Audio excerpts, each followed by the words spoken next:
Hola chicos, ¿cómo andan? ¿Todo bien? Bueno, hoy vamos a hablar de fractura de los platillos tibiales. El mecanismo de producción tenemos dos grandes grupos. Primero los de baja energía, que en general se ven en pacientes osteoporóticos, que son personas adultas, y después tenemos los de alta energía, que se produce en personas más jóvenes, muchas veces relacionados a caídas de altura o accidentes de tránsito. ¿Cómo se produce esto? Se produce por una combinación de distintos tipos de cargas. Siempre tenemos lo que es la carga axial, que en general va asociado de un poquito de varo o valgo. Nosotros acá vemos los mecanismos principales que tenemos la carga axial en la primera imagen con un mecanismo de valgo, produce la fractura del platillo tibial externo. Si tenemos carga axial sumado a un poquito de varo, produce la fractura del platillo tibial interno. Y si esto es solamente es carga axial, puede fracturar los dos platillos tibiales. Esta fractura es más frecuente en varones. Tenemos la edad en que se da entre los 30 y los 70 años, que en general con promedio tenemos cerca de los 50 años, que se relaciona en ancianos por la osteoporosis, que son mecanismos de baja energía, y en las personas jóvenes son mecanismos de alta energía relacionados a los accidentes de tránsito, caídas de altura o accidentes deportivos. Lo más común de todos son las fracturas del platillo tibial externo, seguida por lo del platillo medial. En cuanto a la clínica, el dolor es muy importante. En general, la mayoría de los pacientes tienen un dolor muy intenso. Lógicamente, tiene una impotencia funcional muy notoria que le impide caminar. Clínicamente tenemos también edema, tumoración, hematomas, tenemos lo que es, nosotros intentamos palparlo y les genera mucho dolor. ¿Qué es lo que es muy importante que realicemos? Un examen neurovascular, porque tengan en cuenta que lesiones importantes, sobre todo cuando son de alta energía, podemos tener lesiones del nervio ciático y de la arteria poplitea. Por eso es muy importante que nosotros vayamos sospechando y siempre de rutina hagamos una valoración. El diagnóstico. Nosotros tenemos el paciente que tiene antecedente traumático, que refiere ya sea accidente de tránsito, caída de altura, o cuando son en personas ancianas que son de mayor edad, que por la osteoporosis el paciente refiere que pisó mal, que de ese momento le genera dolor, que no puede caminar. Nosotros cuando llega el paciente, lo que hacemos, una radiografía simple, un frente y un perfil. Generalmente con esto ya por lo menos hacemos el diagnóstico y nos sirve bastante para tener una idea de qué platillo está alterado. En algunos casos tendremos que acceder a lo que es a la tomografía cuando vemos varios fragmentos, cuando son con minuta. Hoy por hoy, en la mayoría de los lugares, ya se está comenzando a hacer la tomografía casi de rutina para planificar lo que es la cirugía y evitar sobre todo muchas veces cometer errores, porque muchas veces hay determinados trazos de fractura que uno lo puede pasar desapercibido y que con la tomografía uno lo termina de ver. Después la resonancia magnética en general no se hace de rutina, en general se hace ya después en un segundo tiempo, pero de entrada no se suele hacer. Y la arteriografía, nosotros recuerden que nosotros siempre tenemos que ver lo que es la que no tenga alteración de la parte vascular, por lo tanto muchas veces nosotros necesitamos descartar esta lesión ante la duda mediante un estudio con una arteriografía. Acá nosotros vemos lo que es la radiografía y el paciente viene con una desviación ya sea en varo o en valgo muy típica y la imposibilidad de poder caminar. Nosotros en la radiografía vemos claramente cuáles son las lesiones y nosotros como examen complementario después vemos lo que es la tomografía. Acá en la tomografía nosotros vemos la cantidad de fragmentos que uno tiene. De acuerdo a eso uno puede planificar por dónde van a ingresar los tornillos, cuántos tornillos vamos a utilizar y qué tipo de técnica quirúrgica uno va a realizar y los distintos abordajes que uno tiene que realizar. Esto pasa que muchas veces en la radiografía pueden pasar muchos fragmentos desapercibidos, de lo cual uno puede pensar que una fractura simple, y en la tomografía uno termina de ver todas las cantidades de fragmentos que tiene y algo que es simple muchas veces es complejo y eso nos ayuda a una buena planificación quirúrgica. La resonancia magnética En general no suele utilizarse de rutina en la emergencia.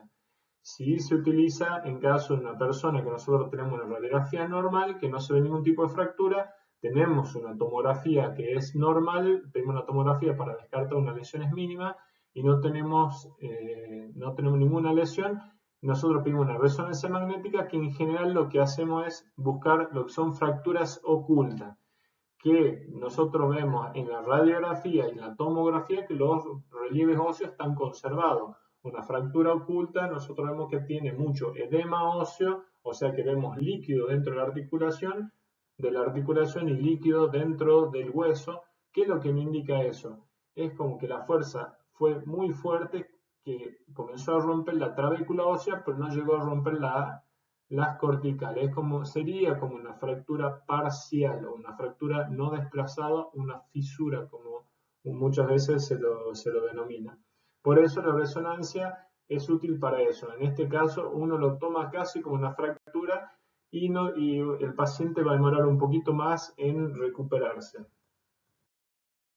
La clasificación que más se utiliza es la de Jatsker, que nos indica la tipo 1 es la fractura del platillo tibial externo, la tipo 2 que es la fractura y hundimiento del platillo tibial externo, la tipo 3 hundimiento central puro, la tipo 4 es la fractura del platillo tibial medial o interno y la tipo 5 la fractura de los dos platillos tanto mediales como laterales o interno o externo y la tipo 6 son metáfiso diafisaria que pueden estar comprometidos el platillo tibial interno, el externo, los dos con un trazo que va por la diáfisis.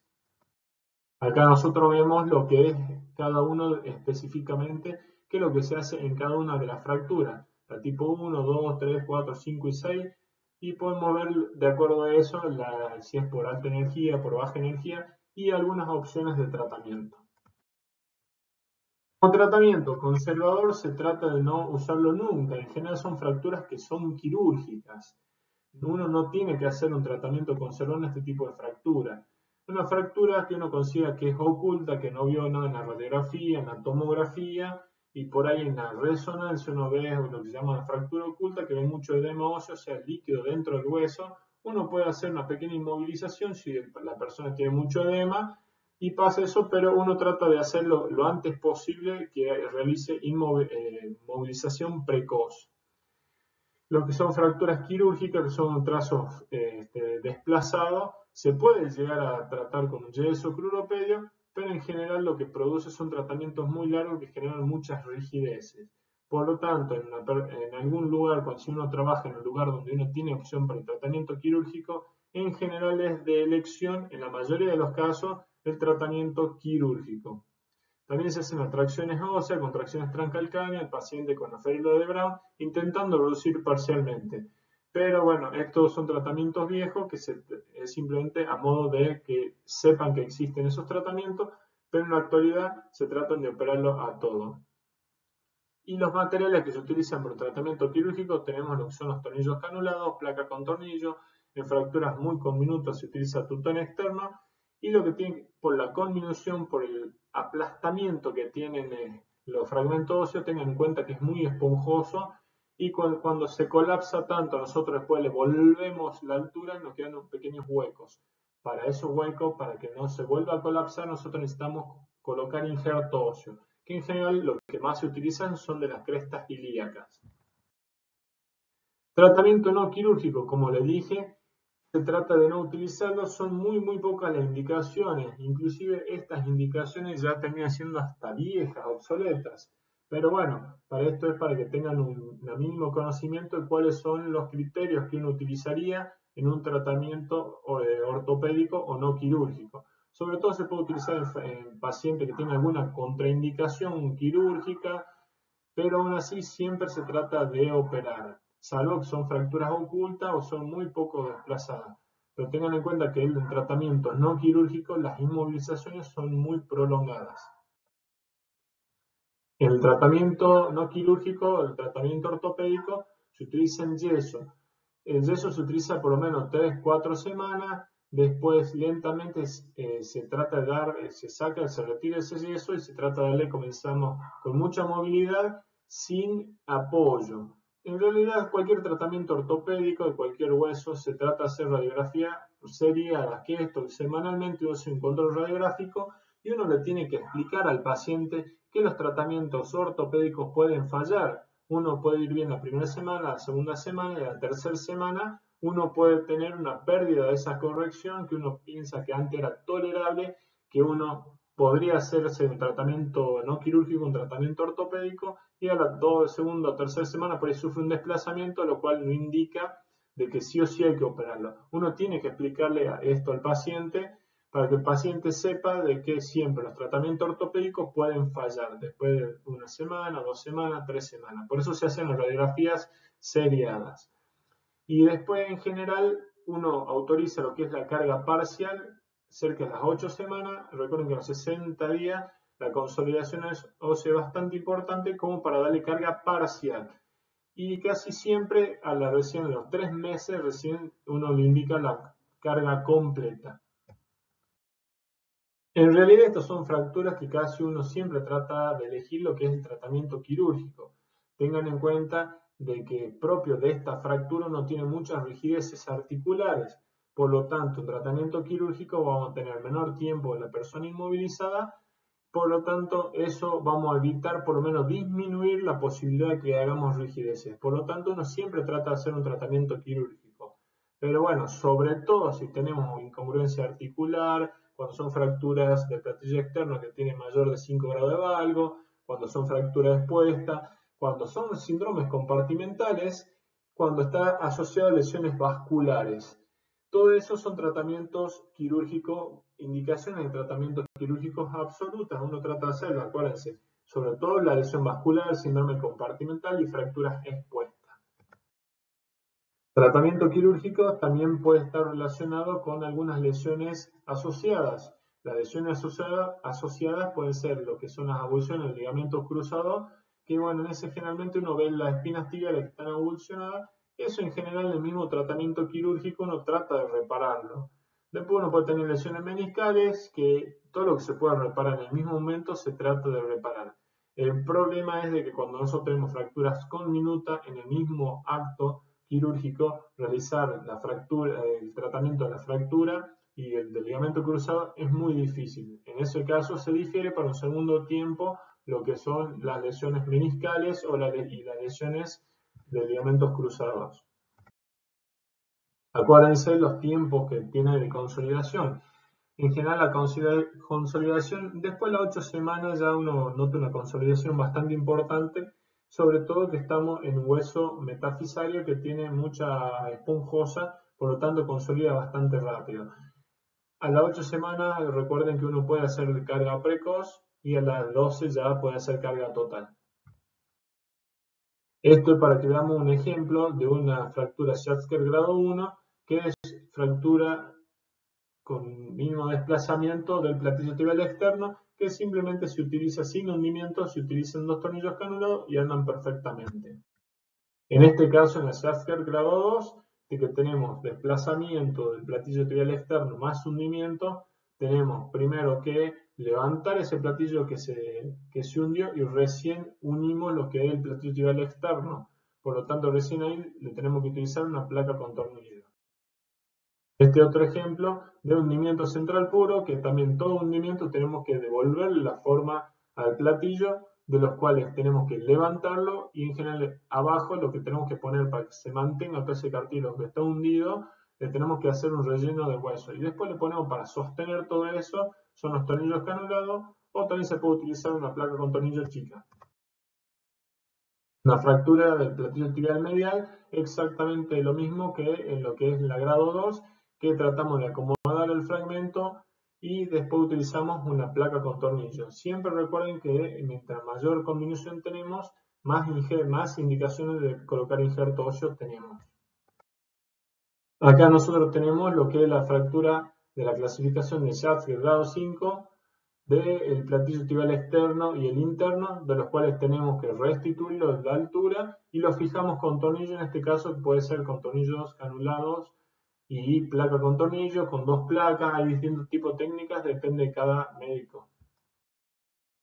La SHATS del grado 6, que ya tenemos de los dos platillos, de un solo platillo, pero tenemos con extensión a la diáfisis, por lo tanto son abordajes más grandes y por lo tanto esto tenemos mayor posibilidad de complicación.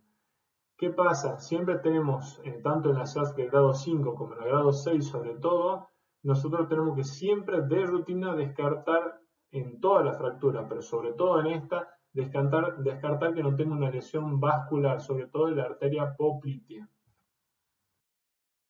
Acá nosotros tenemos lo que es una arteriografía de un paciente que tuvo una fractura del platillo tibial en su pierna izquierda y que uno más o menos sospechaba que podría tener una lesión vascular.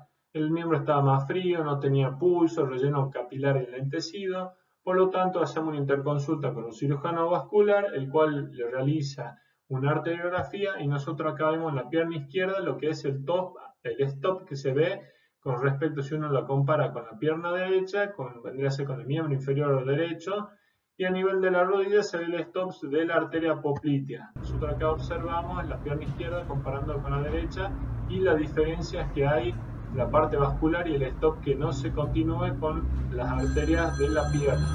Por lo tanto, nosotros acá estamos frente a una emergencia de que sí o sí esta persona tiene que entrar de emergencia a cirugía para descomprimir ese stop o repararlo. ¿Por qué? Porque si no puede perder la pierna, se puede necrosar. Y ahí lo vimos de nuevo, para que observen bien.